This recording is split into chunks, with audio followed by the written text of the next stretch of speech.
Kia ora koutou, ko Haylea Muir tōku ingoa. I am from Isthmus's Auckland studio and I have got the hard task of following Damien. This is Hobsonville Point, and this has been on my computer screen and at the end of my pencil and what my arms have been waving around about for almost 10 years. This presentation is about the small streetscape incidents that have been purposefully planned throughout the master plan and integrated into these new neighbourhoods. At a few square metres each, they are tiny pieces of land within the wider 167 hectare development. In some ways sitting with the parks network, but mostly part of the streetscape. They are often underestimated, as you'll see, quite tricky to photograph, and they're deliberately random. Before I get into the detail of what these spaces are and how we've been able to incorporate them, I really want to explain why we do this. Why are these little spaces so important? If you're a parks officer, you could be wondering why they're so small and offer such little recreational value. If you are a developer, you are definitely wondering why I am putting lawn and seats on tens of thousands of dollars of developable land area, creating non-rectangular, potentially less efficient blocks for you to develop. So what's more important than this? We have argued that it comes down to social responsibilities around delivering livability, quality of life, health and well-being for people. And in this case, we have hinged that on three things: community, greenness, and irregularity. The overarching vision for Hobsonville Point is to build a strong community through high-quality urban development with an environmentally responsible focus. Community first and foremost. Every single design decision that is made at Hobsonville Point is done with this in mind, from the streetscape network right down to the position of a home's front door. Ultimately, we're trying to encourage positive neighbourly interaction. In a tight network of narrow streets, these streetscape incidents are pockets of space to dwell in and catch up with a neighbour as you pass each other while you're out walking the dogs. There's somewhere for children to meet and gather so that they can walk to school together, and there's somewhere for conversations that are struck up at the corner shop or on the bus or at the school gate to be finished off before everybody just disperses back into their neighbourhood. Communal experience and face-to-face interactions that facilitate social connections are how we can build and maintain a community from scratch on an old airfield, and they are also really, really important for our mental health and happiness. The design guidelines for the landscape and architecture at Hobsonville Point are based on a series of design values. Two of these are openness and greenness. Streetscape incidents help us deliver this openness and greenness in the public realm alongside the private. In Auckland's most livable and desirable neighbourhoods, which proudly we can say Hobsonville Point is now one of those, the landscape, or the greenness, is the common element that pulls everything together, a connector that beds everything in and helps everything belong. Plus, it provides that all-important visual and physical connection with nature that we all need for our mental well-being. As Prentice Bloedel so wisely said, nature can live without man, but man cannot live without nature. And last, but definitely not least, we have included these streetscape incidents to generate irregularity. The majority of Hobsonville Point is at net densities between 40 and 50 dwellings per hectare. Some of it is over 100 dwellings per hectare, and this is arguably as dense as a suburban model can be pushed.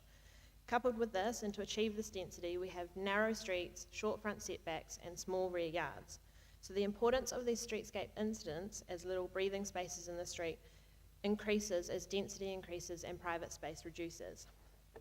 So often though, as suburban density increases, regularity does too. So these little spaces have a visual and environmental role to play. We include them to provide visual relief, respite and interest within what is a tight grid of development.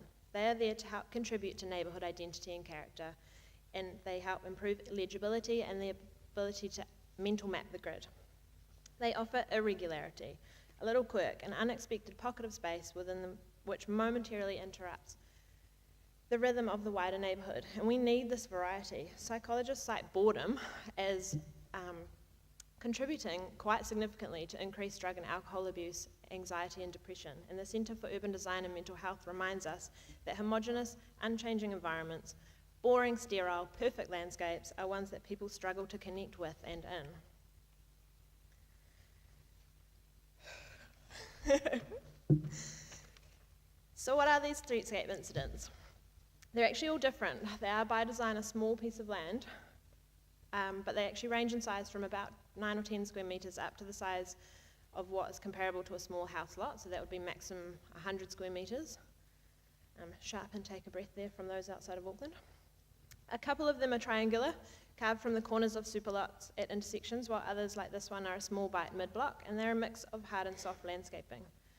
Typically, they include a tree or a few trees that are different species to the street trees that surround them, and this is done specifically to kind of add to their oddness. And most of them include an item of street furniture, a seat or a bike rack, for example.